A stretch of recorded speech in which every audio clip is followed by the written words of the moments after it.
Hello mga ipons! Nandito na naman tayo for today's video. Ipapakita ko sa inyo ang hospital ng Camp Philips Bukidnon. Ang Camp Philips Bukidnon kasi dito lahat nakatira ang mga trabahante nila. May kanya-kanyang bahay na ibinigay sa kanila ng company at libre ang bahay nila.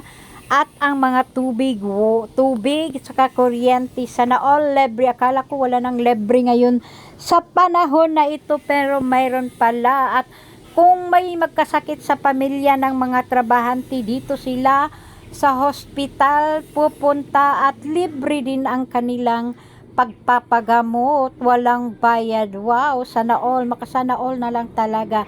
At dito naman tayo sa harapan ng hospital, maluluwag ang tanim ng pineapple plantation. Hindi lang ito ang tanim ng sa harapan ng may hospital. Madami pa itong pineapple plantation na tinataniman ng Del Monte. At dito tayo maglakad-lakad sa harapan. Ito talagang pineapple ito, maharapan talaga ito sa hospital ng Camp Philips Bukidnon. At nandito na tayo sa daanan at nandito na tayo sa harapan. Ipapakita ko sa inyo yan ang harapan ng hospital. Makikita mo ang tahimik, walang sasaw at ang daming mga malalaking puno kasi dito sa Camp Philips ay malalamig talaga ang hangin dito. Kahit mainit ang panahon, pero yung ang hangin malalamig dahil sa dami ng mga punong kahoy at mga dami ding ba tawag dyan sa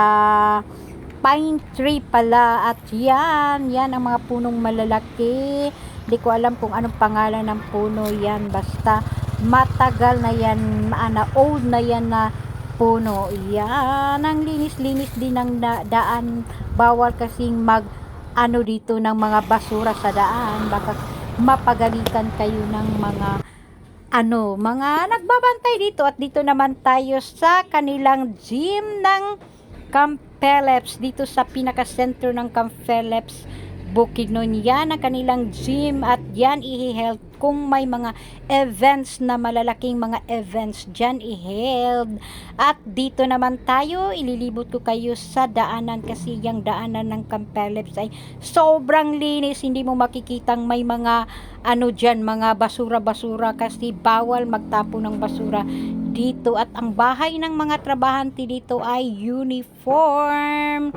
At makikita mo yung mga statue ng mga iba't ibang hayop sa ibang makikita mo dyan sa mga may corner may mga ganyan na makikita mo. At ang dami ding mga puno dito sa harapan ng mga bahay ng mga trabahante.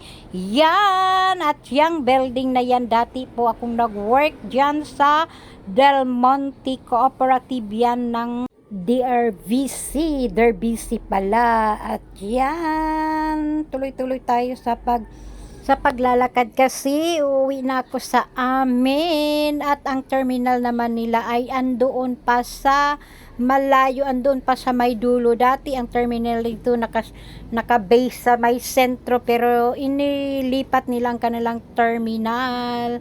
At maglakad-lakad tayo at dito mo makikita ang napakalaking pineapple statue at ang daming nagpipicture. Siguro pupunta yan sila sa Dahilayan Adventure Park kasi before ka pupunta sa Dahilayan, ito, madadaanan mo itong malalaking pineapple.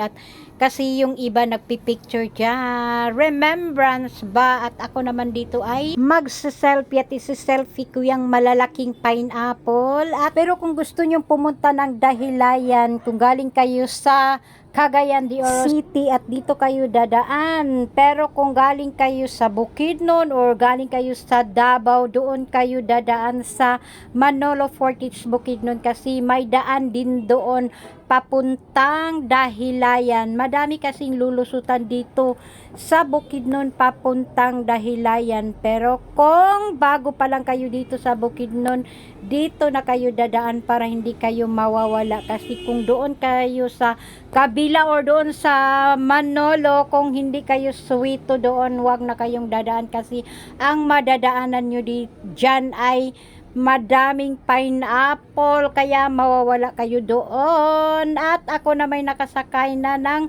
minibus papunta sa amin. Before kayo makarating sa amin ay ang madadaanan mo ito, dito ka makadadaan sa maraming mga malalaking bahay sa Damila, Binsi, or basta daming daanan dyan. Yan lang. Thank you so much for watching and follow for more.